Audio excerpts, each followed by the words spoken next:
Hello dear students, good evening to all of you. आज आम एक गुरुत्वपूर्ण विषय वस्तु पर आलोचना आरंभ करिबा जोटा कि आमे गोटे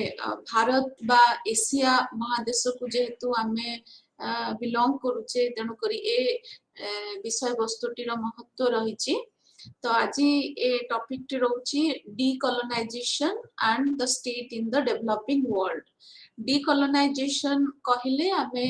एठी बुझुचे जे उपनिवेशवादर किभଳି भाबरे अंत घटिला एवं सेथिरे जो विकसशील राष्ट्र गुड़िक से प्रक्रिया द्वारा किभଳି भाबरे प्रभावित हेले ताहा विषय आज आमे आलोचना करिबा। तेणु जितेबाला आमे डीकोलोनाइजेशन भलिया टर्म को बुझीबा चेष्टा करूछंती जोटा आमे कहूचे जे उपनिवेशवादर अंत तार व्याख्या आमे किभଳି भाबरे करिबा एवं ताकू केमिति जो तुलनात्मक राजनीति अध्ययन रे ताकू किभଳି भाबरे बुझीबा दरकार एवं सेही प्रक्रिया रे किभଳି भाबरे गोटे विकासशील राष्ट्र र भूमिका केमिति रहुची एवं ताहा किभଳି ए उपनिवेशवादर जो अंत प्रक्रिया द्वारा किभଳି भाबरे प्रभावित हेउची से विषय रे आमे जानिबा। जहा कि यदि आपण माने पढुथिबे अन्य सब्जेक्ट बा पेपर जेमति कि हमर अछि अंतर्जातिक संपर्क राष्ट्र मानक मध्य रे एवं जोटा होची पॉलिटिकल थ्योरी तो से पेपर गुडिकर सब्जेक्ट मैटर मध्य ए सब्जेक्ट मैटर सहित संश्लिष्ट अटे। तेबे आमे आरंभ करिबा जे उपनिवेशवादर अंत आमे काहाकू कहिबा। जदि ए शब्दटी को आमे देखिबा ताहले एहार जो मीनिंग बा मानेटी साधारणतः आमे देखिबा को पाई थाउ जे विंश शताब्दीर मध्यवर्ती कालीन जुगरे एही शब्दकोशटी विशेष महत्व पाइथिला कारण सेते बेले इतिहास रे जे कोनोसे घटनावली गुडिक घटी चलिला ताकू नेकिरी ए शब्दटीर परिकल्पना करा गला जोथिरे देखा गला जे जो उपनिवेश गुडिक थिले जो माने यूरोपियन शक्ति गुडिकर उपनिवेश जो उपनिवेशर साम्राज्य जो थिला से प्रक्रिया रे धीरे धीरे समाप्त घटिला। तेणु ए जो शब्दटी को व्यवहार मध्य करा जाए बुझिबा पाई जे किभଳି भाबरे इतिहास रे पर्याय क्रमे जेमिति ऊनविंश शताब्दीर मध्यवर्ती कालीन जुग ठारू विंश शताब्दीर मध्यवर्ती कालीन जुग एवं तार परवर्ती पर्याय जेपरि कि शीतल युद्धर परवर्ती पर्याय एवं आजिका समय रे जितेबाला आमे कहूचे आमे समस्त एकविंश शताब्दी रे अछंती तो ए शब्दटीर महत्व किभଳି भाबरे देखा जाईची एवं ताकू किभଳି भाबरे जो विकासशील राष्ट्र माने अनुभव करूचंती से विषय रे आमे माने जानिबा उचित जेहेतु आमे तुलनात्मक पद्धति रे राजनीति विज्ञान को अध्ययन करिबा पई जाउचंती। तेणु एथिरे आमे प्रथमत जानिबा दरकार जे किभଳି भाबरे ए शब्दर बहुल भाबरे व्यवहार आमर द्वितीय विश्व युद्धर अंत सहित आरंभ हैला जो समय देखा जाइथिला जे एक विराट रकमर राजनैतिक अस्थिरता जारी रहिथिला। जदि आमे विभिन्न महादेश मानन को नेबा जेपरि कि एशिया आफ्रिका लैटिन अमेरिका ए सब महादेश गुडी को जदि आमे नेबा तो सेठारे जो राजनैतिक अस्थिरता रहिथिला एवं से अस्थिरता रे व्यक्त हेइथिला जे जो माने उपनिवेशवाद को जारी रखिचंती जे शक्ति माने सेमानंक विरुद्ध रे किभଳି भाबरे स्वर उत्तोलन करा जिवो। तेणु आमे जदि ଆଲୋଚନା କରିବା ଯେ ବିଶ୍ୱ ରାଜନୀତିରେ ରାଷ୍ଟ୍ରର ସାର୍ବଭୌମତା କଥାକୁ, ଯେ ରାଷ୍ଟ୍ର ଗୋଟେ ଏଭଳି ଏକ ଅନୁଷ୍ଠାନ ଯିଏକି ତାର ସାର୍ବଭୌମତାକୁ ନେଇକିରି ବା ତାର ଅବସ୍ଥିତିକୁ ନେଇକିରି ଆମେ ବୁଝୁ ଯେ ତାଠାରୁ କେହି ଅଧିକ ଶକ୍ତିଶାଳୀ ନୁହେଁ। କିନ୍ତୁ ଆମେ ଯଦି ଦେଖିବା ବିଶ୍ୱ ଇତିହାସକୁ, ତ ତେବେ ଆମେ ଯୋଉ ଉପନିବେଶବାଦର ଯୋଉ ଇତିହାସ କହୁଛି, ଯଦିଓ ପ୍ରତ୍ୟେକ ରାଷ୍ଟ୍ରର ଗୋଟେ ପରିସୀମା ରହିଛି ଏବଂ ତା ମଧ୍ୟରେ ତାର ଜନସାଧାରଣ ତାକୁ ସମ୍ମାନ ଦଉଛନ୍ତି, ତାକୁ ମାନୁଛନ୍ତି ଏବଂ ବିଶ୍ୱ ସ୍ତରରେ ବି ମଧ୍ୟ ସେ ଗୋଟେ ରାଷ୍ଟ୍ର ହିସାବରେ ମାନ୍ୟତା ପାଇଛି। କିନ୍ତୁ ତଥାପି ଏଇ ଯୋଉ ଉପନିବେଶବାଦର ଯୋଉ ତତ୍ତ୍ୱଟି ଅଛି, ତାହା କିଭଳି ଭାବରେ ତାର କାୟା ବିସ୍ତାର କରିଛି, ତାହା ଆଜି ଆମେ ଏ ସେସନରୁ ବିସ୍ତାର ଭାବରେ ବୁଝିବା। ତେଣୁ ସେ ଯୋଉ ରାଜନୈତିକ ଅସ୍ଥିରତା କଥାଟି ମୁଁ ଏଠି ଉପସ୍ଥାପନା କଲି, ତାହା ଯୋଉଟା କି ଦ୍ୱିତୀୟ ବିଶ୍ୱଯୁଦ୍ଧର ପରବର୍ତ୍ତୀ ପର୍ଯ୍ୟାୟରେ ବିଶେଷ ଭାବରେ ପରିଲକ୍ଷିତ ହେଇଥିଲା। କାରଣ ସେତେବେଳେ ଯୋଉ ନୂତନ ରାଷ୍ଟ୍ର ମାନେ ସେମାନେ ୟୁରୋପିଆନ କଲୋନିଆଲ କଲୋନୀରୁ ନିଜକୁ କଲୋନିଆଲିଜିମରୁ ନିଜକୁ ମୁକ୍ତ କରିକିରି ନିଜେ ଏକ ସ୍ୱତନ୍ତ୍ର ରାଷ୍ଟ୍ର ଭାବରେ ଉପନୀତ ହେଲେ ବିଶ୍ୱ ରାଜନୀତିରେ। ତେଣୁ ଏହା ଏକ ମହତ୍ୱପୂର୍ଣ୍ଣ ପର୍ଯ୍ୟାୟ ଥିଲା ବିଶ୍ୱ ଇତିହାସରେ, ଯେଉଁଥିରେ ଯେ ଆମର ଯୋଉ ପରିକଳ୍ପନା ରହୁଛି, ଯୋଉ ତଥ୍ୟ ମାନ ରହୁଛି, ବା ଯୋଉ ଆମେ ଯୋଉ ଥିଓରିଟିକାଲ ଜେନେରାଲାଇଜେସନ ଯୋଉଗୁଡାକୁ କହୁଛନ୍ତି ସିଦ୍ଧାନ୍ତବାଦ, ଯୋଉଥିରେ ପାଶ୍ଚାତ୍ୟ ଦେଶର ବା ସଭ୍ୟତାର ପ୍ରଭୁତ୍ୱତା ପରିଲକ୍ଷିତ ହେଉଛି, ସେ ପ୍ରଭୁତ୍ୱତା ଗୁଡ଼ିକର ବିସ୍ତାର ଉପରେ ବା ତାର ଅଥେଣ୍ଟିସିଟି ଉପରେ ପ୍ରଶ୍ନ ଉଠିଲା ଯେ ସେ ଯୋଉ ତଥ୍ୟ ବା ସେଇ ଯୋଉ ନଲେଜ ବା ଯୋଉ ଜ୍ଞାନ ପ୍ରଣାଳୀ ବ୍ୟବସ୍ଥା ଯୋଉଟା କି ପାଶ୍ଚାତ୍ୟ ବ୍ୟବସ୍ଥାରୁ ଆସିଛି, ତାହା କେତେ ଦୂର ମାତ୍ରାରେ ଏ ସବୁ ନୂତନ ରାଷ୍ଟ୍ର ମାନଙ୍କ ମଧ୍ୟରେ ପରିଲକ୍ଷିତ ହେଉଛି, ତାହା କେବଳ ଯୋଉମାନେ ଇତିହାସ ଅଧ୍ୟୟନ କରୁଛନ୍ତି ସେମାନଙ୍କ ପାଇଁ କେବଳ ତାହା ସୀମିତ ନଥିଲା, ତାହା ମଧ୍ୟ ଅନ୍ୟ ବିଷୟବସ୍ତୁ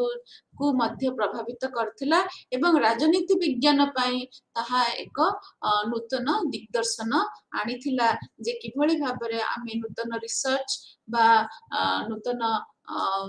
ଜ୍ଞାନ ଏ ପ୍ରକ୍ରିୟା ଦ୍ୱାରା ଆହରଣ କରିବା। ତେଣୁ ଏଠି ଆମେ ବୁଝିବା ଦରକାର ଯେ ଉପନିବେଶବାଦର ଯୋଉ ଅନ୍ତ, ଯୋଉଟାକୁ ଆମେ ଡିକଲୋନାଇଜେସନ କହୁଛେ, ତାହା ଏକ ପ୍ରକ୍ରିୟା ଯେଉଁଥିରେ ଆମେ ଯୁକ୍ତି ଦେଉଛେ ଯେ ଏହା ସବୁ ପ୍ରକାରର ଉପନିବେଶବାଦ କୁ ଅନ୍ତ କରିବ। ତେଣୁ ଆମେ ଯେତେବେଳେ କହୁଛେ ଯେ ଗୋଟେ ୟୁରୋପିଆନ ଶକ୍ତି ଆଉ ଗୋଟେ ସମାଜକୁ ବା ଆଉ ଗୋଟେ ରାଷ୍ଟ୍ରକୁ କବଳିତ କରିଛି ବା ତାକୁ ନିଜର ଉପନିବେଶ କରିଛି, ତେଣୁ ଯେତେବେଳେ ତାର ଅନ୍ତ ଆମେ ଦେଖୁଛେ, ଉପନିବେଶବାଦର ଅନ୍ତ ଦେଖୁଛେ, ଆମେ ସାଧାରଣତଃ ମାନେ ରଖିଥାଉ ବା ବୁଝିଥାଉ ଯେ ଏଠି ଗୋଟେ ପ୍ରକାରର ରାଜନୈତିକ ନିୟନ୍ତ୍ରଣ ଅଛି। ସେ ଉକ୍ତ କଲୋନିଆଲ ପାୱାରଟି ସେ ଯୋଉ ରାଷ୍ଟ୍ରଟିକୁ ଯୋଉ କବଳିତ କରିଛି, ତାକୁ ସେ ରାଜନୈତିକ କ୍ଷେତ୍ରରେ ନିୟନ୍ତ୍ରଣ କରୁଛି। କିନ୍ତୁ ଯଦି ଆମେ ସମାଜ ବିଜ୍ଞାନୀ ବା ବୁଦ୍ଧିଜୀବୀ ମାନଙ୍କର ଆଇଡିଆସକୁ ନେବା ବା ତାଙ୍କର ନିଷ୍କର୍ଷକୁ ନେବା, ତାହେଲେ ଆମେ ଏଥିରେ ଉପନୀତ ହେବା ଯେ କଲୋନିଆଲିଜିମ ବା ଉପନିବେଶବାଦ କେବଳ ସୀମିତ ନୁହଁ ଗୋଟେ ରାଜନୈତିକ ନିୟନ୍ତ୍ରଣ କ୍ଷେତ୍ରରେ, ଏହାର ବି ମଧ୍ୟ ବ୍ୟାପକ ସ୍ତର ଅଛି, ଯେପରିକି ଅର୍ଥନୈତିକ ସ୍ତର ଏବଂ ସାଂସ୍କୃତିକ ସ୍ତର, ଯେଉଁଥିରେ ଆମେ ଏଇ ଉପନିବେଶବାଦର ପ୍ରତିଛବିଟିକୁ ମଧ୍ୟ ଦେଖିବାକୁ ପାଇଥାଉ। ତେଣୁକରି ଆମେ ଯେତେବେଳେ ଗୋଟେ ନିଷ୍କର୍ଷ ବାହାର କରୁଛେ ଯେ ଉପନିବେଶବାଦର ଅନ୍ତର ଯୋଉ ପ୍ରକ୍ରିୟା କଣ ହେବା ଦରକାର, ତେଣୁ ଏଥିରେ ଆମେ ଉପନୀତ କରୁଛେ ଯେ ଏହା ସବୁ ପ୍ରକାରର ଉପନିବେଶବାଦକୁ ନାଶ କରୁ ବା ଶେଷ କରୁ, ତାହେଲେ ଯାଇକିରି ଉପନିବେଶବାଦର ସମ୍ପୂର୍ଣ୍ଣ ଅନ୍ତ ହେଇପାରିବ। ଏବଂ ଏଇ ଯୋଉ ଶବ୍ଦଟିର जो व्यवहार अंतटी केतेबेले प्रमुख भाबरे देखा गला इतिहास रे जेतेबेले कावामी नक्रुमह घाना रो जो नेतृत्व थिले कावामी नेक्रुम से जेतेबेले जो नूतन शब्दटी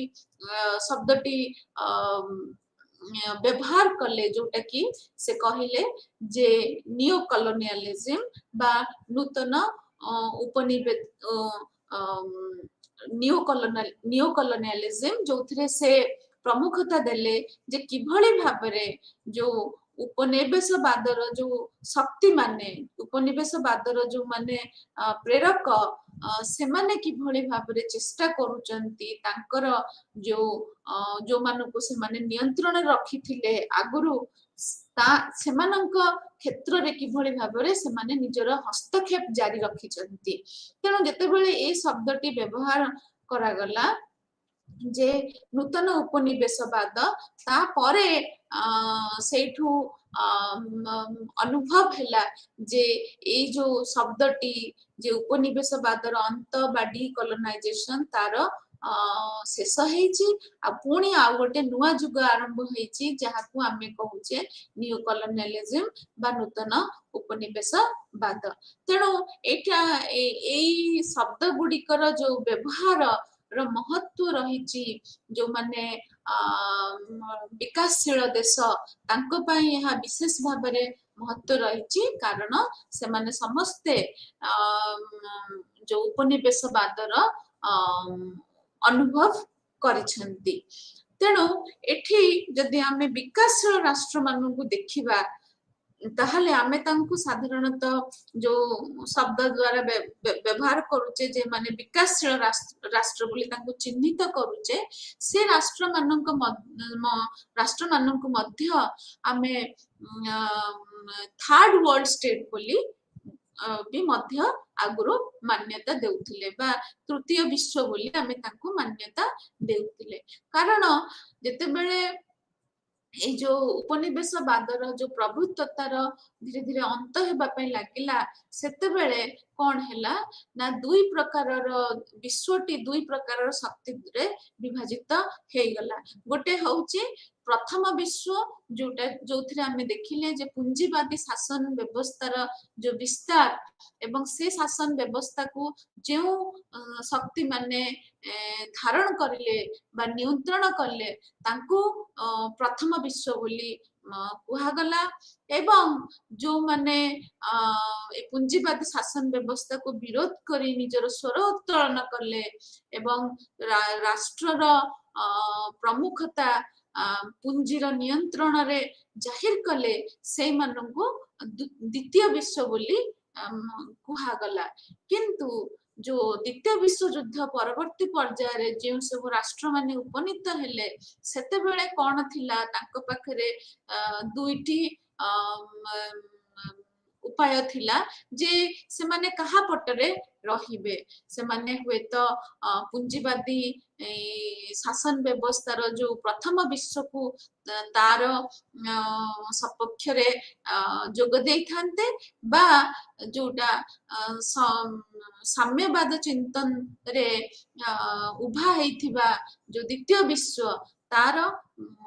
सपक्ष रे जोग देई थांते किंतु एठी गोटे व्यतिक्रम देखा गला कौन से व्यतिक्रमटी जे ए सब नूतन राष्ट्र गुड़िक से माने ए जो दुईटी शक्ति रो कबल रे बा दुईटी शक्ति रो पक्ष रे जोग देबा परिवर्ते से माने निजे निज मध्यरे गोटे संगठन तैयारी करिकरी से माने ए शक्ति ए दुईटी शक्ति ठारो दूरता बजाय रखिले तेणु करी एमानंको कुहागला जे तृतीय विश्व जे जो माने कहा सहित बा कहा सपक्ष रे न जायकरी निजर स्वतंत्रताटा बजाय रखिले एवं सेति पई तांको तृतीय विश्व बोली कुहागला एवं ए शब्दटीर जो बहुल व्यवहारता मध्य एथिपाई गुरुत्वपूर्ण कारण यह सहित जो अर्थनीतिर जो परिसर मध्य संश्लिष्ट अच्छी जे जोंथिरे कौन हैला जो सब विकासशील राष्ट्र माने आसिले बा जो मानको आमे आगुरु तृतीय विश्व बोली कहूतिले तो सेमाने कर जो सीमा मुख्यतः गोटे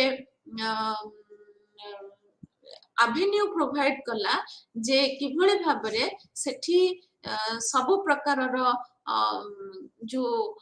रिसोर्सेस बा जहाँ आमे कहबा जहाँ उत्पादन सब हेबा पई जो सब सामग्री गुड़िकर आवश्यकता ताहा से सब सामग्री गुड़िक जोगे देबारे ए विकासशील राष्ट्र गुड़िक प्रमुख भूमिका ग्रहण कले जहाँकि प्रथम विश्वर अर्थनीति को बढ़ाइबारे एक निर्णायक भूमिका ग्रहण कला एवं एथिरे कौन रहिला जो आमे कहूचे जे विकासशील राष्ट्र सेथिरे तांको पाखरे जे सबु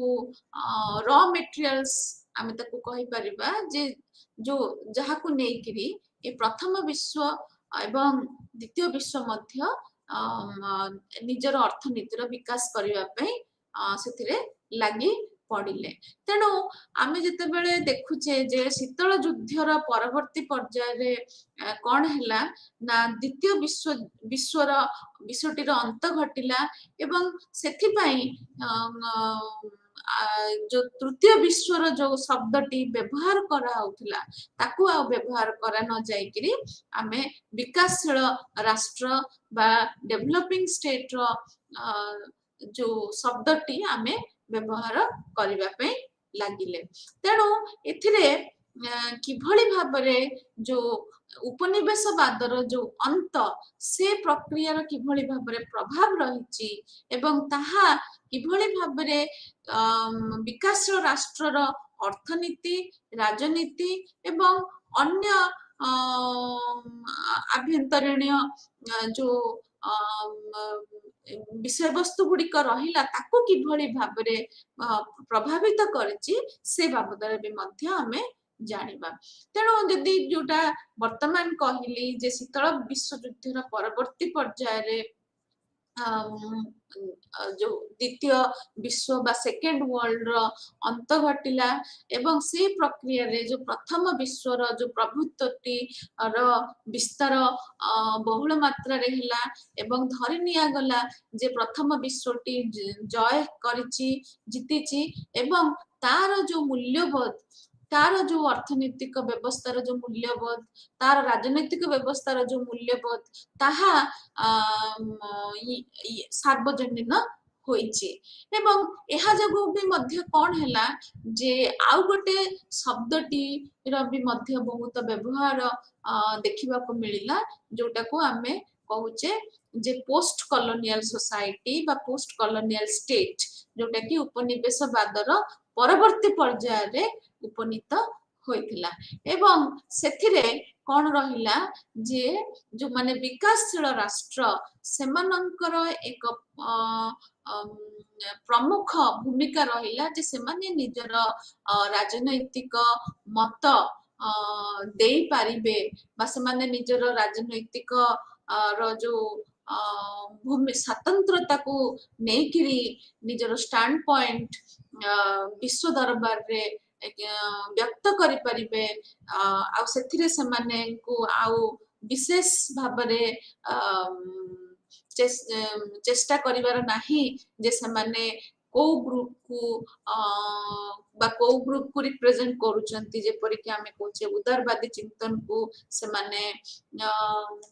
रिप्रेजेंट करूचंती ना साम्यवादी चिंतन को सेमाने रिप्रेजेंट करूचंती तेणु एठी गोटे प्रकारर नूतन डेवलपमेंट बा न्यू डेवलपमेंट देखा गला जो थरे जे एई सब पोस्ट कॉलोनियल स्टेट माने से माने आउ विशेष भाबरे निजको चेष्टा कले नै जे देखेबा पई जे आमे उदारवादी चिंतन रो प्रतिनिधित्व करूचु ନା ସାମ୍ୟବାଦୀ ଚିନ୍ତନର ପ୍ରତିନିଧିତ୍ୱ କରୁଛୁ। ତେଣୁ ଏ ପରିବର୍ତ୍ତନ ବି ମଧ୍ୟ ଗୋଟେ ନୂତନ ରୂପରେଖା ଆଣିଦେଲା ଯେ କିଭଳି ଭାବରେ ଆମେ ଏଇ ଯୋଉ ବିକାଶଶୀଳ ରାଷ୍ଟ୍ର ମାନଙ୍କୁ ବୁଝିବା ଏବଂ ଯେତେବେଳେ ଆମେ ରାଷ୍ଟ୍ରର ତତ୍ତ୍ୱଟିକୁ ବୁଝୁଛନ୍ତି, କାରଣ ରାଜନୈତିକ ବିଜ୍ଞାନରେ ରାଷ୍ଟ୍ରର ତତ୍ତ୍ୱଟି ବହୁତ ଅକ୍ଷୁର୍ଣ୍ଣ ଅଟେ। ତେଣୁ ସେଥିରେ ଏଠି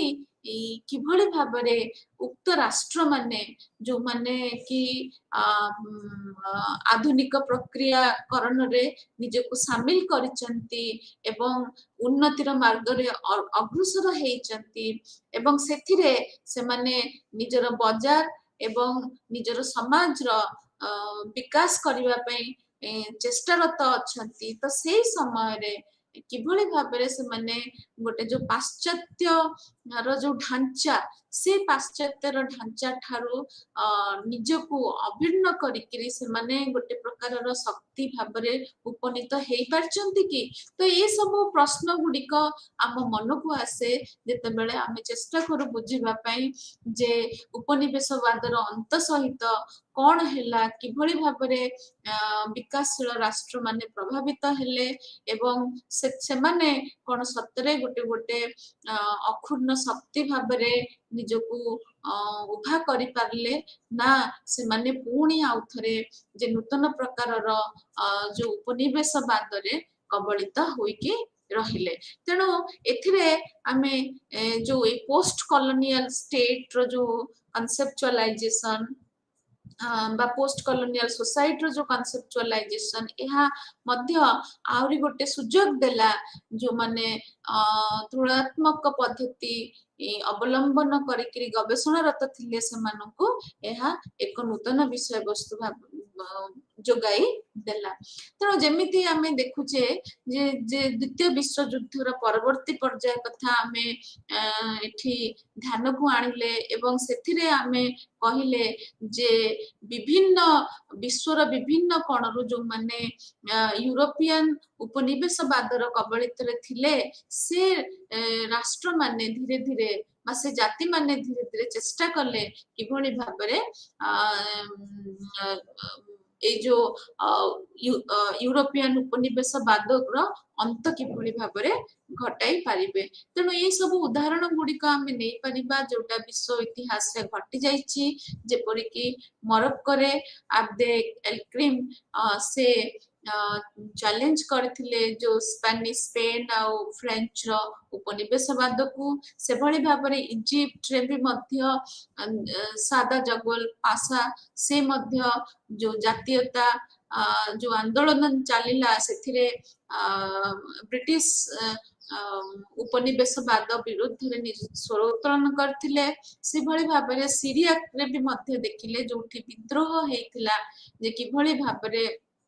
ଫ୍ରାନ୍ସର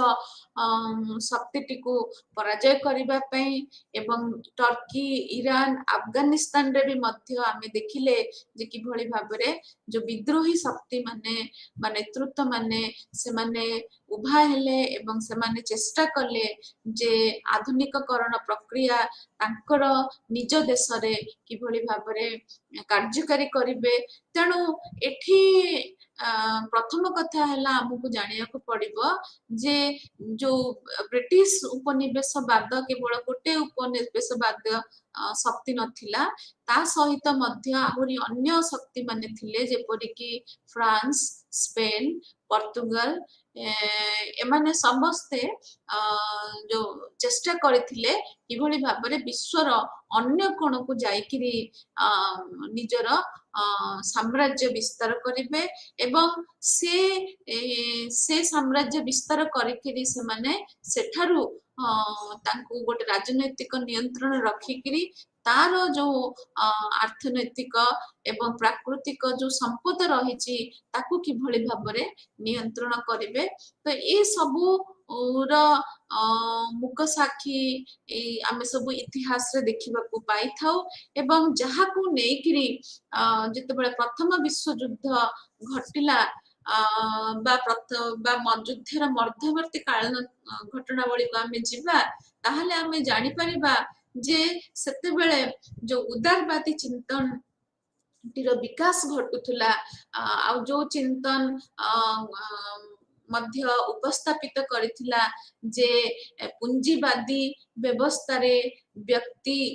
रो जो स्वाधीनता बा व्यक्ति रो स्वतंत्रताटी बहुत गुरुत्वपूर्ण एवं एथिरे कोन थिला जे एहा साम्राज्यवाद बा सामंतवाद चिंतन रु ऊर्ध्व को आसिकिरी सबु व्यक्ति को संपूर्ण बा समान भाव सुजोग देबा पई जो जुक्तिटी बाढ़ी थिला किंतु जदि आमे देखिबा तो सेई शक्ति गुड़िक परवर्ती पर्याय रे अन्य जगह को जाइकिरी अन्य समाज को जाइकिरी सेठी कार बासिंदा मानकु निजर नियंत्रण रे रखिकिरी सेमानंक शोषण करिबा द्वारा एठी प्रश्न उठिला एई जो विश्व स्तर रे जो माने निजको उदारवादी चिंतन र प्रतिष्ठाता बोली कहउचंती सेमाने कोन सतरे विश्वास रखुचंती स्वतंत्रता बा स्वाधीनता रे कोन सेमाने विश्वास रखुचंती कारण सेमाने निज स्तर रे बा निज आभ्यंतरणीय स्तर रे जातीय स्तर रे जो तत्व गुडी को कार्यकारी करूचंती से तत्व गुडी को र परिप्रकाशता बोध हुए विश्वर अन्य कोण रे बा सेमाने जो जगह रे जाइकिरी निजर उपनिवेश गुड़िक स्थापित करचंती से गुड़िक बोधे परिलक्षित हेउ नाही तेणु करी कोन हैला एठी जदि आमे जो उपनिवेशवाद अंतर जो प्रक्रियाटी को देखिबा तो सेथिरे कोन रहउची दुईटी प्रकारर दिग हमकु देखिबा को मिलुची तेणु एई जो घटनाटी घटिला द्वितीय विश्व युद्ध परवर्ती बा मध्यकालीन युद्धर मध्यवर्ती कालीन पर्याय रे जे जोथरे जे प्रश्न गुड़िक उंकी मारिला जे कहीं कि जो शक्ति माने कहउचंती जे आमे उदारवादी चिंतन रो परिप्रकाश रे आगुआ एवं से शक्ति मानक क्षेत्र रे जदी आउ गोटे समाज बा देश को कबलित करिवार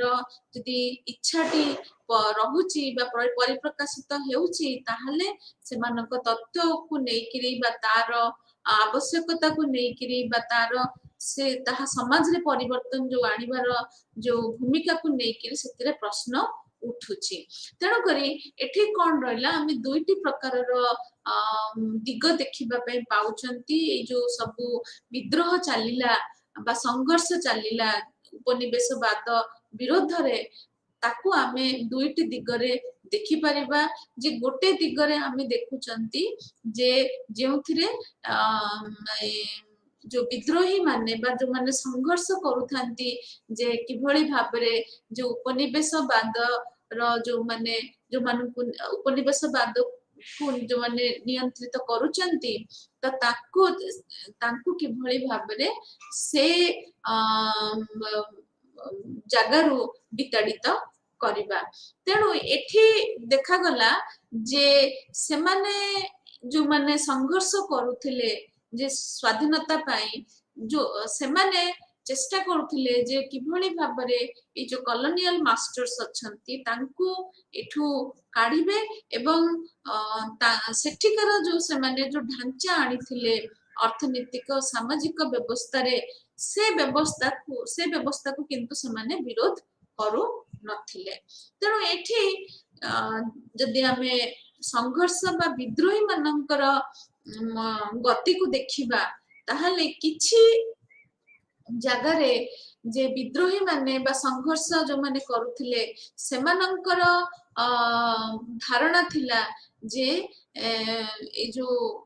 उपनिवेशवादर जो माने प्रतिष्ठाता तांकू आमे एठू विताड़ित करिबा किंतु सेमाने जो प्रेरित करथिबा जो सामाजिक अर्थनैतिक व्यवस्था को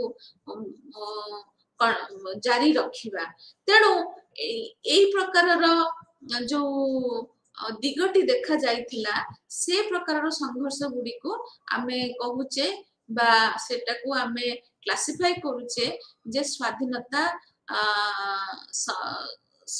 संघर्ष बोली बा स्वाधीनता रूपक आंदोलन जोथरे लोक माने चाहुथिले जे ये जो कॉलोनियल मास्टर से माने पलायन घटू एवं से जो सोशियो इकोनॉमिक सिस्टम रे जो ढांचाटी पड़ी ताहा कंटिन्यू करूथाउ। तेणु एथिरे मुख्य आभिमुख्य थिला जे किभଳି भाबरे जो राजनैतिक शक्तिर शक्तिटी किभଳି भाबरे आयत्त करिबा जो माने अछंती कॉलोनियल मास्टर तांको पाखरु किभଳି भाबरे जो देशीय लोक अछंती तांको पाखकु किभଳି भाबरे राजनैतिक शक्तिटी जाई पारिबो। तेणु ए प्रकारर मूवमेंट गुडा को हमें कहले इंडिपेंडेंस मूवमेंट जो केवल राजनैतिक शक्तिटी कॉलोनियल मास्टर मानक पाखरु सेठिकार बा से देशर लोक मानक पाखरु केवल ट्रांसफर हेबा कथाटा ही चिंतन रे थिला किंतु से माने जो सेठिकार जो ढांचा जो कॉलोनियल मास्टर्स जो उपस्थापित करथिले से ढांचा को से माने विरोध करू नथिले। तेणु आमे से प्रकारर घटना बळी बळी को नेकिरी जो सबु संघर्ष हेइथिला जे उपनिवेशवादर अंत पई ताकू आमे इंडिपेंडेंस मूवमेंट रो आख्या देले। से बळी भाबरे जे जोठी गोटे विदेशी शक्ति विरोध रे युद्ध चली एवं से विदेश शक्ति लोकंकर सेठी परिकल्पना थिला जे केवल खाली विदेशी शक्ति को विताड़ित से माने करिवे नै से माने मध्य जो विदेशी शक्ति द्वारा सेठी प्रेरित जो सामाजिक अर्थनैतिक व्यवस्था को मध्य ताकू से पूर्णछेद आनिबे कारण ये जो सामाजिक अर्थनैतिक व्यवस्था से कौन प्रकार गणतांत्रिक उपादान नाही कारण कॉलोनियलिज्म बा जो उपनिवेशवादर जो प्रतिष्ठा प्रक्रियाटी ही दर्शाउची जे यह गोटे अगणतांत्रिक प्रक्रिया एवं एथिरे जो माने कॉलोनाइजर बा जो माने उपनिवेशवाद प्रतिष्ठा करूचंती से माने जो उपनिवेश गुड़िकर जो लोक माने बा जन बसती मानकर अधिकार को क्षुण्ण करूचंती। तेणु से माने एठी आसीचंती केवल शोषण करिबा पई एवं एठू सब प्रकारर संपत्ति गुड़िक लुटि नेबा पई। तेणु से जो प्रकारर सामाजिक बा अर्थनैतिक व्यवस्थाटी को उपस्थापित करूचंती से व्यवस्थाटी न्याय संगत नुह। तेणु करी ताको विरोध करिकिरी जो शक्ति माने उभा हेले जे केवल विदेशी शक्ति केवल पलायन घटिबनी ताहा सहित मध्य से शक्तिटी जो ढांचा बा जो व्यवस्थाटी आगत करिछि उपनिवेश रे से व्यवस्थार भी मध्य लोप बा अंत घटिबो कारण से व्यवस्थाटी भी मध्य न्याय संगत नुह कारण से अगणतांत्रिक अटे एवं ताहा गोटे प्रकार शोषण नीति द्वारा आधारित। तेणु एथिरे पूर्ण मात्रा रे अंत आसीबा दरकार बोली ए प्रकार कॉलोनीज माने विश्वास रखिथिले एवं सेति पई से माने निजर जो संघर्ष उपनिवेशवाद तार से शक्ति गुड़िक विरोध रे जारी रखिथिले। तेबे ए प्रकार संघर्ष गुड़ी को नामित करा जायछि जे स्वतंत्रता जो आंदोलन बा लिबरेशन मूवमेंट बोली आमे ताको कहूचे जे जोंथिरे केवल गोटे विदेशी शक्तिर पलायन घटिबनी बा गोटे जो उपनिवेशर जे प्रतिष्ठाता से शक्तिर खाली केवल पलायन घटिबनी तार संपूर्ण व्यवस्थार भी मध्य अंत घटिब। तेणु ताहाले जाइकिरी गोटे पूर्ण स्वतंत्रताटी आगत हब बोली ए प्रकारर जो सब संघर्ष द्वारा विहित हेइथिला। तेणु एबे आस आमे बुझिबा जे ए जो उपनिवेशवादर जो अंत रो प्रक्रियाटी कौन एवं ए प्रक्रियाटी को आमे किभଳି भाबरे देखिचे इतिहास रे तो यार गोटे प्रकार रूपरेखा अच्छी ना विभिन्न प्रकारर ରୂପରେଖା ଅଛି। ଏ ପ୍ରଶ୍ନଟିର ମହତ୍ଵ ଏଇଥିପାଇଁ ଅଛି କାରଣ ଆମେ ଯେତେବେଳେ ଆମେ ଯୋଉ ଶବ୍ଦଟି ବ୍ୟବହାର କରୁଛେ ଯେ ଥାର୍ଡ ୱାର୍ଲଡ ଷ୍ଟେଟ୍ସ ବା ଡେଭଲପିଂ ଷ୍ଟେଟ୍ସ, ତ ସେଥିରେ ଆମେ ସାଧାରଣତଃ ଯେତେବେଳେ ଏଇ ବର୍ଗଟି ନିର୍ଣ୍ଣୟ କରୁଛେ ତ ଆମ ପାଇଁ ନିର୍ଣ୍ଣାୟକ ହେଉଛି ଯେ ସେମାନଙ୍କର ଯୋଉ ଅନୁଭବ, ଯୋଉ ଉପନିବେଶବାଦର ଅନୁଭବକୁ ନେଇକିରି ଆମେ ଏ ବର୍ଗଟିକୁ ନିର୍ଣ୍ଣୟ କରୁଛେ। କିନ୍ତୁ ଯଦି ଆମେ ବର୍ଗର ଭିତରକୁ ଯିବା, ଯେଭଳି ଭାବରେ ଆମେ ଯଦି ଦେଖିବା ଯେ କୋଉ ମହାଦେଶ ମାନେ କବଳିତ ଥିଲେ ବା କୋଉ ଦେଶ ମାନେ ଉପନିବେଶବାଦରେ କବଳିତ ଥିଲେ, ତାଙ୍କର ଇତିହାସ କଣ ଏବଂ ସେମାନେ ବର୍ତ୍ତମାନ କୋଉ ପରିସ୍ଥିତିରେ ଅଛନ୍ତି ବା ସେଠିକାର ଯୋଉ ରାଜନୀତିକ, ଅର୍ଥନୈତିକ ଆଉ ସାମାଜିକ ପ୍ରକ୍ରିୟାରେ ସେମାନଙ୍କର ସ୍ୱାଧୀନତା ପରେ ସେମାନଙ୍କର ଅନୁଭବ କଣ ଏବଂ ସେମାନେ କିଭଳି ଭାବରେ ଯୋଉ ମଡର୍ଣ୍ଣାଇଜେସନ ବା ଆଧୁନିକକରଣର ପ୍ରକ୍ରିୟାକୁ ଆପଣେଇଛନ୍ତି, ଯଦି ଆମେ ସେଗୁଡିକୁ ଦେଖିବା ତାହେଲେ ତାଙ୍କ ଭିତରେ ଆମକୁ ପାର୍ଥକ୍ୟତା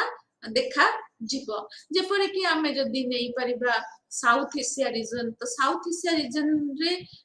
ସବୁ ଦେଶ ମାନେ ଉପନିବେଶବାଦର ଅନୁଭବ କରିଛନ୍ତି, କିନ୍ତୁ ଯେତେବେଳେ ସେମାନେ ସ୍ୱାଧୀନତା ପ୍ରାପ୍ତ କଲେ ବା ତାର ପରବର୍ତ୍ତୀ ପର୍ଯ୍ୟାୟ ସମୟରେ ଯଦି ଆମେ ତାଙ୍କର ଇତିହାସ ଗୁଡିକୁ ଦେଖିବା ବା ସେମାନେ କିଭଳି ଭାବରେ ନିଜକୁ ବିକାଶ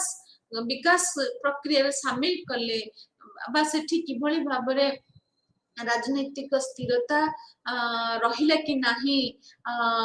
ବା ଗଣତାନ୍ତ୍ରିକ ପ୍ରକ୍ରିୟାର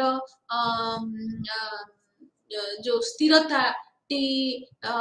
ରହିଲା କି ନାହିଁ ଯଦି ଆମେ ଦେଖିବା ତାହେଲେ ତାଙ୍କ ଭିତରେ ଆମକୁ ପାର୍ଥକ୍ୟତା ଦେଖାଯିବ। କିନ୍ତୁ ଯଦି ଆମେ ତାଙ୍କର ଅନୁଭବ ଗୁଡିକୁ ଦେଖିବା, ପଛ ଅନୁଭବ ଗୁଡିକୁ ଦେଖିବା ଯୋଉଥିରେ ଆମେ ସାଧାରଣତଃ ଉପନିବେଶବାଦ ଦ୍ଵାରା ପ୍ରେରିତ ଯୋଉ ଅନୁଭବଟିକୁ ଦେଖିବା, ତାହେଲେ ଯାଇକି ଆମେ ସେଠି ଗୋଟେ ବର୍ଗୀକରଣ କରିପାରିବା ଯେ ଏଠି ଏଇ ଉପନିବେଶବାଦର ପ୍ରକ୍ରିୟା ଯୋଗୁ କିଭଳି ଭାବରେ ଗୋଟେ ଦେଶରେ କିଛିଟା ସ୍ଥିରତା ରହୁଛି ବା କିଛି ଦେଶରେ ସ୍ଥିରତା ରହୁ ନାହିଁ। ତେଣୁ ଯଦି ଉପନିବେଶବାଦକୁ ଦେଖିବା ତାହେଲେ ଏହା ଗୋଟେ ହିଂସାତ୍ମକ ପ୍ରକ୍ରିୟାଟି ଥିଲା, ଯେଉଁଥିରେ ଆମେ ଦେଖିଛେ ଯେ ଏଥିରେ ଯୁଦ୍ଧ ବା କୌଣସି ପ୍ରକାରର ଠକାମିରେ କୌଣସି ଦେଶକୁ ଗୋଟେ ପ୍ରଦେଶକୁ ଆଉ ଗୋଟେ ପ୍ରଦେଶ ସହିତ ଯୋଡିବାରେ ଏଇ ଯୋଉ ଉପନିବେଶବାଦର ଯୋଉ ଶକ୍ତି ମାନେ ସେମାନେ ସଫଳ ହେଇଥିଲେ। କିନ୍ତୁ ଯଦି ଆମେ ଉପନିବେଶବାଦର ଅନ୍ତ ପ୍ରକ୍ରିୟାଟିକୁ ଦେଖିବା ତାହେଲେ ଆମେ ସେଥିରେ ବିଭିନ୍ନ ପ୍ରକାରର ରୂପରେଖା ଦେଖିବାକୁ ପାଉଛନ୍ତି, ଯେପରିକି କିଛି ଯୋଉଟାକୁ ଆମେ ତିନି ଭାଗରେ ବିଭକ୍ତ କରିପାରିବା। ଯଦିଓ ସାଧାରଣତଃ ଏଠି ଅନୁମାନ ଆସୁଛି ଯେ ଆମେ ଯେତେବେଳେ କହୁଛେ ଉପନିବେଶବାଦର ଅନ୍ତ, ତାହେଲେ ଆମେ ଭାବୁଛେ ବୋଧ ହୁଏ ପ୍ରକ୍ରିୟାଟି ଗୋଟେ ଶାନ୍ତିପୂର୍ଣ୍ଣ ପ୍ରକ୍ରିୟା ହେଇଥିବ, ଯାହାକୁ ମାଧ୍ୟମ କରିକିରି ଗୋଟେ ରାଷ୍ଟ୍ର ନିଜର ସ୍ୱତନ୍ତ୍ରତା ବା ନିଜର ସ୍ୱାଧୀନତାଟି ହାସଲ କରିପାରିଛି। କିନ୍ତୁ ଯଦି ଆମେ ପ୍ରକୃତରେ ତାହାର ରୂପରେଖା ଗୁଡିକ ଦେଖିବା ତାହେଲେ ବୋଧ ହୁଏ ଏ ଧାରଣାଟି ଭୁଲ ପ୍ରମାଣିତ ହେବ। ତେଣୁ ଏଠି ଆମେ ତାକୁ ତିନିଟି ବିଭାଗରେ ଆମେ ଦେଖିପାରିବା ଯେ ଗୋଟେ ହଉଛି ଯେ ଶାନ୍ତିପୂର୍ଣ୍ଣ ମାଧ୍ୟମରେ କିଛି ଦେଶ ବା କିଛି କଲୋନୀ ସେମାନେ ନିଜର ସ୍ୱାଧୀନତାକୁ ହାସଲ କରିପାରିଥିଲେ, ଯେମିତିକି ଏଠି ଉଦାହରଣ ଦିଆଯାଇଛି ଯେ ଫ୍ରେଞ୍ଚ କଲୋନିଜ, ଯୋଉଠି ଆଫ୍ରିକାରେ ଯୋଉ ଫ୍ରେଞ୍ଚ କଲୋନିଜ ଥିଲା ଯେମିତିକି ସେନେଗାଲ, ଆଇଭୋରୀ କୋଷ୍ଟ, ତ ଏଇ ସବୁ ପ୍ରଦେଶ ଗୁଡାକରେ ଯୋଉ ଉପନିବେଶବାଦର ଅନ୍ତଟି ଗୋଟେ ଶାନ୍ତି ପ୍ରକ୍ରିୟା ଦ୍ଵାରା ଆଗତ ହେଇଥିଲା। କିନ୍ତୁ ଯଦି ଆମେ अन्य फर्म को जिबा बा अन्य दिगटी को जिबा ताहले आमे देखिबा जे उपनिवेशवाद रे र अंत पाई विशेष करी जो आंतर्जातिक संगठन गुड़िक अच्छी सेमानंकर हस्तक्षेप र गुरुत्वपूर्ण भूमिका रही बोध हुए से माने जदि हस्तक्षेप न करिथान्ते बोध हुए उपनिवेशवादर एते सहजरे अंत घटी न थांता तेणु जो लीग ऑफ नेशंस रो जो प्रतिष्ठा एवं परवर्ती पर्याय यूनाइटेड नेशंस रो जन्म जहा फल रे कोन हैला ना विश्व स्तर रे एक प्रकार रो आह्वान चलिला जे किभଳି भाबरे ए जो उपनिवेशवादर अंत घटा जीव तेणु एठी जदि आमे जातिसंघ को जिबा ताहले सेथिरे जो मुख्य आभिमुख्य रहिला किभଳି भाबरे विश्व रे शांति और मैत्री रो प्रतिष्ठा घटिबो एवं से प्रतिष्ठा रे सब राष्ट्र माने किभଳି भाबरे भागीदार हेबे एवं जेतेबेले ए परिकल्पनाटी आसिला सेतेबेले जो माने उपनिवेशवादर जो प्रतिष्ठाता जो राष्ट्र माने एवं जो माने नूतन राष्ट्र पाई आशाई तो तांको मध्य जदि गोटे समानता बा गोटे प्रकार सम्मान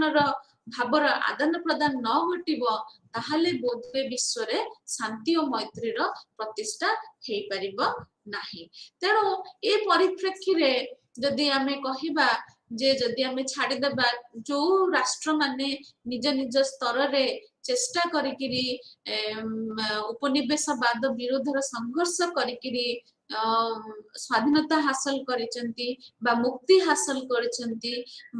तो से देशक तुलना रे आमे आहुरी बहुत गुडे अन्य देश को देखि परिबा जो मानक पाखरे मध्य से संघर्ष टिकु जारी रखिया पई से मान सेतिकी सामर्थ्य नथिले तेणु से जगह रे ए जो आंतर्जातिक अनुष्ठान रो जो हस्तक्षेप रो महत्व विशेष करी रही जेपरि कि Syria Palestine Lebanon Iraq Rwanda Burundi Cameroon Pacific territories तो ए सब गुड़िक आहुरी भी अच्छंती जो माने साधारणतः निर्भर करथिले जे आंतर्जातिक संगठन रो हस्तक्षेप एवं विशेष करी जातिसंघ रो हस्तक्षेप जोथिरे जे अभिमुख्य थिला जदि ए उपनिवेशवाद रो प्रक्रियाटी जारी रहिबो ताहले बोध हुए विश्व रे जो शांति बा मैत्री रो परिकल्पनाटी केबे हेले संभवपर हेई परिबो नाही तेणु आमे जिते बेले पढुचे जे विश्व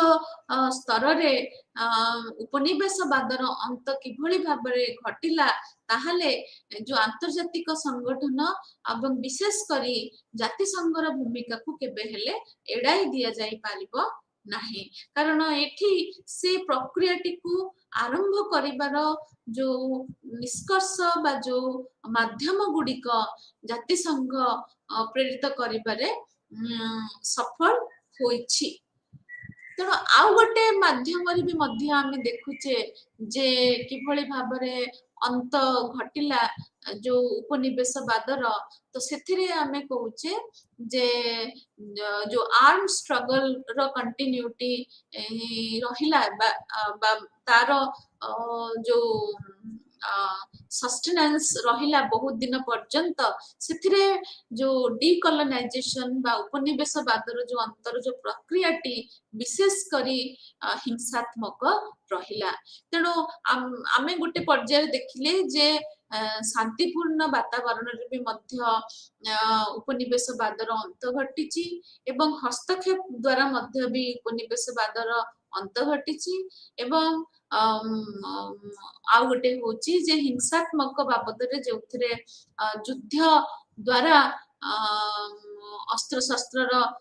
प्रयोजन रे ही से जगह रे जो उपनिवेशवादर अंत प्रक्रियाटी देखा जाइछि किंतु जदि हमें तुलना करिबा जो प्रथम दुईटी प्रक्रिया रु तृतीय प्रक्रिया रे जे एठारे स्वाधीनता बा स्वतंत्रता पाइबा पई उक्त कॉलोनीज गुडी को बहुत समय लागि गला आ एथिरे बहुल भाबरे अफ्रीकन कॉलोनीज माने आसीबे जो माने निज स्तर रे लिप्त रहिले जे युद्धरे एवं निजको किभଳି भाबरे गोटे स्वतंत्र राष्ट्र भाबरे परिचय आनिबा पई से बाबदरे सेमानकु बहुत संघर्ष करबाको पड़िथिला। तेणु एठी जଣା पडुछि जे उपनिवेशवादर अंतर प्रक्रियाटी गोटे प्रकारर नुह एवं यह विभिन्न रूपरेखा देकरी गति करछि आउ एथिरे केवल शांतिपूर्ण जो वातावरण बा प्रक्रियार जो परिकल्पना ताहा एक पाखिया विचारधाराटी को आणे। तेणु एठी आमे उपनीत हेई परिबा जे किभଳି भाबरे जो राष्ट्रर जो परिकल्पना रे तार सार्वभौमत्वटा बजाय रखिया पई उक्त राष्ट्र को विभिन्न प्रकार माध्यमटी आपणेको पड़े जेपरि कि हिंसात्मक माध्यम बा गोटे शांतिपूर्ण माध्यम बा अन्य एक अनुष्ठानर हस्तक्षेप। तो ये सब विभिन्न प्रक्रिया द्वारा गोटे राष्ट्र निजर स्वाधीनता आनी पारिबो बोली आमे ए जो उपनिवेशवाद अंतर प्रक्रिया रो आमे जानिले एवं एथिरे आमे विभिन्न जो छोट छोट राष्ट्र गुड़िक परवर्ती पर्याय जो स्वतंत्रता राष्ट्र भाव बजाय रखिछंती सेमानंकर आर्म स्ट्रगल को जदि आमे देखिया को जिबा ताहाले सेमाने बोथे बहुत वर्ष गोटे दशंधि धरिकी मध्य लिप्त हेचंती ए प्रकार संघर्ष रे जोंथरे सेमानंक क्षेत्र रे एक विराट राजनीतिक अस्थिरता रो जारी रहितला ताको समाज रे। तेणु एठी आमे उपनीत हेबा जे द्वितीय विश्व युद्धर परवर्ती पर्याय रे ए जो उपनिवेशवादर अंतर जो प्रक्रियाटी वृद्धि हेबा पई लागिला एवं सेथिरे विभिन्न प्रकारर जो सबु कॉलोनियल टेरिटोरीज थिले सेमाने भी मध्य अनुभव कले किभଳି भाबरे से जो कॉलोनी माने जो माने कंट्रोल करथिले बा जो मानक नियंत्रण से कॉलोनीज गुडाक थिला तांकर शत्रु गोष्ठी ए कॉलोनीज गुडी को किभଳି भाबरे आक्रमण करथिले। जेमति कि हमें उदाहरण नै परिबा धर फ्रेंच कॉलोनी बा डच रो जो कॉलोनी तो एमाने किभଳି भाबरे आक्रमण रो शिकार हेतिले तांकर शत्रु द्वारा एवं जहा फल रे सेठी गोटे प्रकारर अस्थिरता देखा जाइथिला जे सेमाने निजर जो कॉलोनियल मास्टर्स मानक ठारू बा तांको सहित जो वार्तालाप थिला सेथिरे गोटे प्रकारर दूरता आसी जाइथिला एवं जहा कि से जगह रे जातीयतावाद भावर परिप्रकाशित करबा पई गोटे आंदोलन सृष्टि करिबारे सक्षम होइथिला। जेमति कि यदि हमें जापानीज नियंत्रण को देखिबा जे जोटा कि साउथ ईस्ट एशिया प्रदेश रे चेष्टा करथिला निजर स्थिति को जाहिर करिबा पई जहा फल रे सेठिकार जो जातीयतावादी जो चिंतन बा आंदोलन टी सृष्टि हेतिला एवं जहा फल रे जोटा कि परवर्ती पर्याय रे कॉलोनियलिस्ट जो थिले तांकु विताड़ित करिबारे किभଳି भाबरे सहायक हेई थिला। तेणु ये सब घटनावली गुड़िक साधारणतः द्वितीय विश्व युद्धर अंत परे देखा जाइथिला किंतु जदि आमे लैटिन अमेरिका रो इतिहास को जीवा जोटा कि मध्य उपनिवेशवाद को अनुभव करथिला तेबे सेठारे उपनिवेशवादर जो अंत घटिला ताहा विशेष भाबरे उन्नविंश शताब्दी रे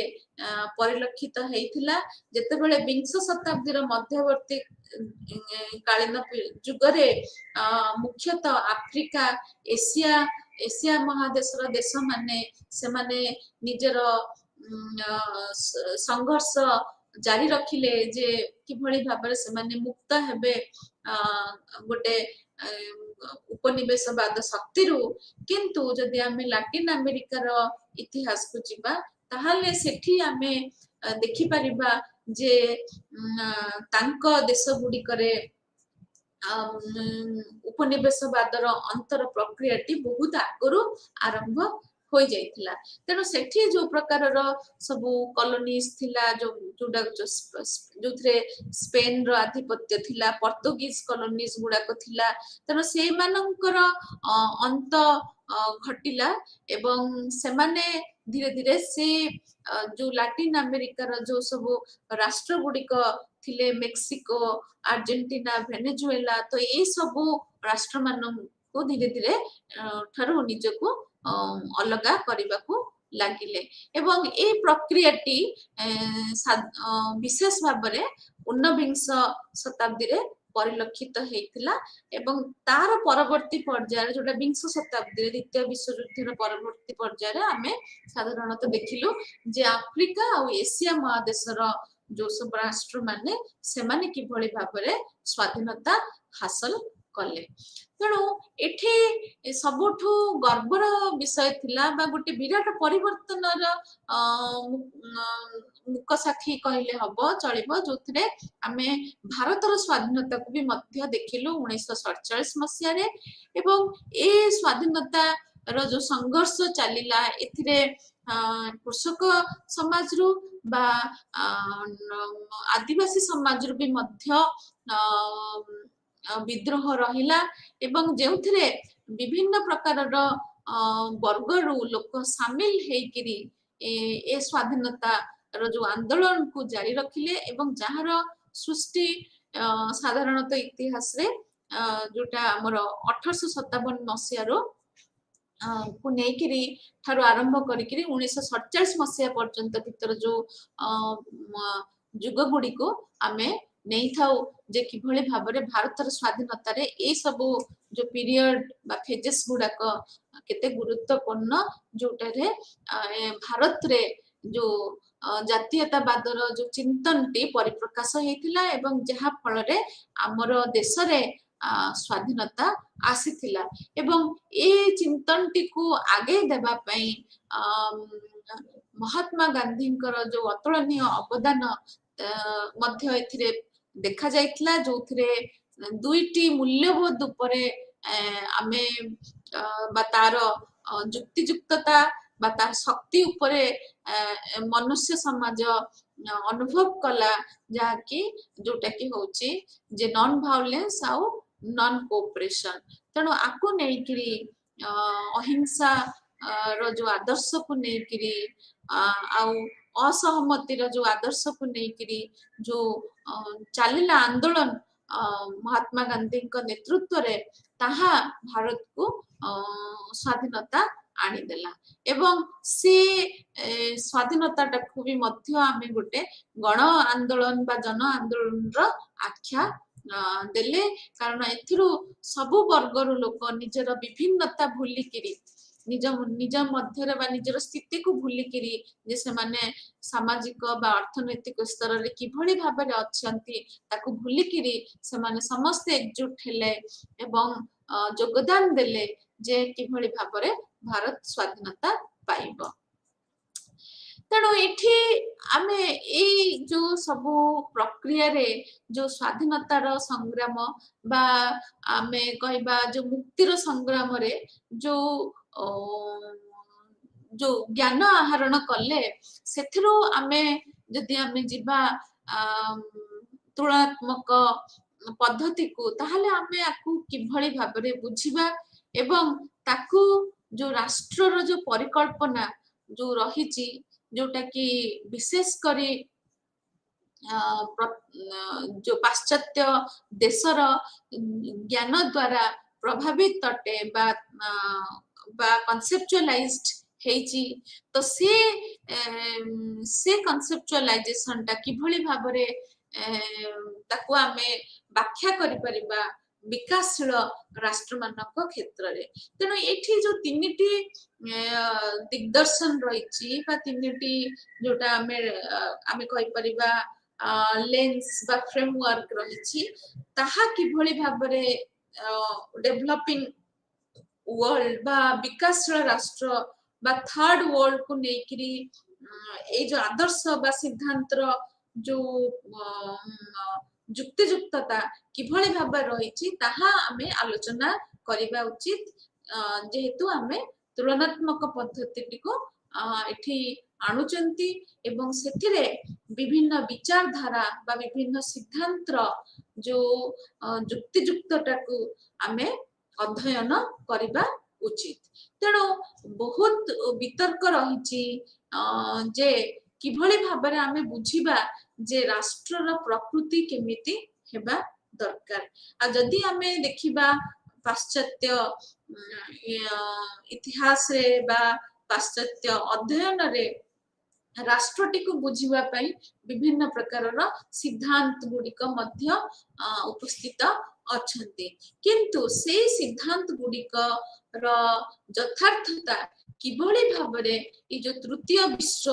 ବା ପରବର୍ତ୍ତୀ ପର୍ଯ୍ୟାୟରେ ଯୋଉମାନଙ୍କୁ ଆମେ ବିକାଶଶୀଳ ରାଷ୍ଟ୍ରର ମାନ୍ୟତା ଦେଲେ ସେମାନଙ୍କ କ୍ଷେତ୍ରରେ କିଭଳି ଭାବରେ ଏ ସିଦ୍ଧାନ୍ତର ପ୍ରତିଛବି ପ୍ରତିଫଳିତ ହେଉଛି କି ନାହିଁ ତାହା ହେଉଛି ତର୍କର ବିଷୟ। ତେଣୁକରି ଆମେ ଏଠି ଦେଖିବା ଯେ ସାଧାରଣତଃ ଆମେ ଯେତେବେଳେ ସେ ତର୍କ ଭିତରକୁ ପଶୁ ତେବେ ଆମକୁ ତିନୋଟି ଫ୍ରେମୱାର୍କ ଦେଖା ଯାଇଥାଏ। ଗୋଟେ ହଉଛି ଯୋଉ ଉଦାରବାଦୀ ଚିନ୍ତନର ସିଦ୍ଧାନ୍ତଟି, ଆଉ ଗୋଟେ ମାର୍କ୍ସବାଦୀ ଚିନ୍ତନର ସିଦ୍ଧାନ୍ତଟି, ଆଉ ଗୋଟେ ହଉଛି ଯୋଉ डिपेंडेंसी बा निर्भरशील बादर जो चिंतन बा फ्रेमवर्क टी। तेणु जदि आमे उदारवादी चिंतन रो फ्रेमवर्क को आसीबा ताहाले सेथिरे आमे समस्त अवगत अछंती जे राष्ट्र एठी गोटे प्रकार रो निरपेक्ष अनुष्ठान अटे एवं जी गोटे मध्यस्थी हिसाब रे काम करे जे समाज रे जेते प्रकार रो गोष्ठी अछंती तांकर स्वार्थ को आड्रेस करिबारे बा तांको स्वार्थ को हासिल करिबारे बा तांको मध्य रे समाधान आनिबारे राष्ट्र गोटे मध्यस्थीर भूमिका ग्रहण करे बोली उदारवादी चिंतनटी कहूची। तो एथिरे यार मेन जुक्ति होची बा प्रमुख जुक्ति होची जे जदि ए जो राष्ट्रर अवस्थिति रे कोनोसी प्रकार रो जो माने अछंती आगुआ वर्ग लोक तांकर विशेष भाबरे या ऊपर प्रभाव नाही। तेणु समाज रे विभिन्न प्रकार रो गोष्ठी माने रहिचंती एवं सेमाने समस्त चेष्टा करिवे निजर स्वार्थटी को हासिल करिबा पई अर्थनैतिक व्यवस्था रु बा राजनैतिक व्यवस्था रु, किंतु से जगह रे राष्ट्रटी ए सब गोष्ठी थारु ऊर्ध्वरे अछि एवं से गोष्ठी मानक मध्य रे जो स्वार्थ निहित संघर्ष अछि ताकू नेकिरी एहा गोटे मध्यस्थीर भूमिका रे अवतरित निजको करिछि एवं एथिरे से मुख्यतः चेष्टा करूछि जे किभଳି भाबरे गोटे सामूहिक स्वार्थटीर अवस्थिति एटी जारी रहिबो। तेणु सामूहिक स्वार्थ बा जनकल्याण दिगरे राष्ट्रटी एठी काम करूछि बोली उदारवादी चिंतन कहूछि। तो किंतु जदि आमे थर्ड वर्ल्ड स्टेट बा डेवलपिंग स्टेट गुडा को आमे नेबा ताहाले सेठी गोटे ट्रेंड बा गोटे दिगटी परिलक्षित होउची जोथिरे आमे विशेष भाबरे जो माने एलिट ग्रुप्स बा जो माने रहिले क्षमताशाली संपन्न गोष्ठी तांकर प्रभुत्वताटी देखिबाको पाउचंती एवं से प्रभुत्वता केवल अर्थनैतिक संपत्ति द्वारा आसु नहीं ताहा मध्य गोटे व्यक्तिर निजर व्यक्तित्व द्वारा मध्य परिप्रकाशित हेउची एवं सेथिरे से क्षमताशाली संपन्न व्यक्ति बा गोष्ठीटी चेष्टा करूची जे राष्ट्रर राजनैतिक क्षमताटी को व्यवहार करिबा पई एवं से उक्त व्यक्तिटी बा उक्त गोष्ठीटी विदेश रो जो बा पाश्चात्य देशर जो आइडियाज गुड़ा को चेष्टा करुच्ची इम्प्लीमेंट करने निजर देश रे तेणु ए जगह कौन होची जो उदारवादी चिंतन रो जो परिकल्पना जे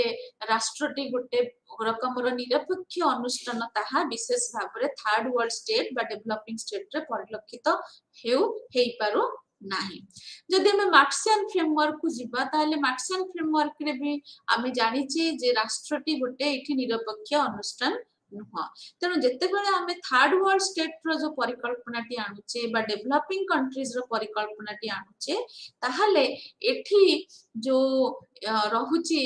क्लास रो जो प्रेजेंस से प्रेजेंस टी विशेष भाव में परिलक्षित हेउ नाही कारण ए समाजटी बहुल भाव में गोटे एग्रीकल्चरल सोसाइटी बा कृषि प्राधान्य समाज जो थिरे एठी लेबर गोष्ठी बा लेबर क्लास देखा जाऊ नाही तेणु करी ए जगह विभिन्न प्रकार कॉन्सेप्चुअलाइजेशन गुडिक हेची जेमति कि तांको आमे कहि परिबा peripheral state post colonial state and the over developed state तेणु डिपेंडेंसी थ्योरी भी मध्य आमे देखुचे जे जो माने कॉलोनियल स्टेट थिले से माने एबे भी मध्य डिपेंड करूचंती जे जो माने एडवांस स्टेट मानक ऊपरे निज निर्भर करूचंती एवं से माने पेरिफेरी हिसाब रे काम करूचंती तेणु आज तो ये समय हो जाइए तो आम आज ये रखा तो आसंता क्लास रे आमे केस स्पेसिफिक बा थीम स्पेसिफिक विषय वस्तु पर पढ़े थैंक यू।